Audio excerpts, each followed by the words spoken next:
just when you live in the woods a couple hundred days a year, you're going to fall in a river from time to time. You're going to be forced to put your body through things that they're not used to. And I fell in a river a couple years ago solo and drifted down the river, I don't know, a long ways.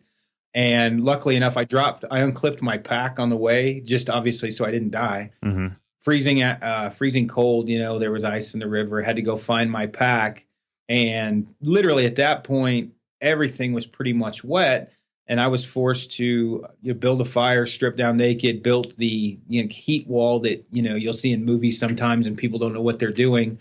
Pulled out kind of a tarp to get around me to bounce the heat off, as well as the rock wall. And it was at a point where I was like, in the first 10 minutes, I thought, man, am I going to freeze to death? And the next 10 minutes, I'm like, I'm nice and toasty by this fire type of a thing. So you're building a fire by a rock wall to use the rock wall as like a radiator? Basically, rock wall's radiator on one side, my tarp is the radiator on the other, and it comes just a nice little happy home where the heat is radiating off everything towards your body.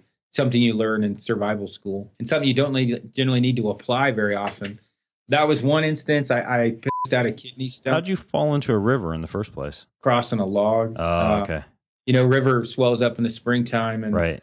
There's not going to be any ways to cross it. I picked the one log I thought I could make it, and I didn't. Yeah. So, and obviously anytime, there's an accident, it's not an accident. There were several red flags that popped up before you're about to do something stupid. In this case, I probably should have just not crossed it, but I did.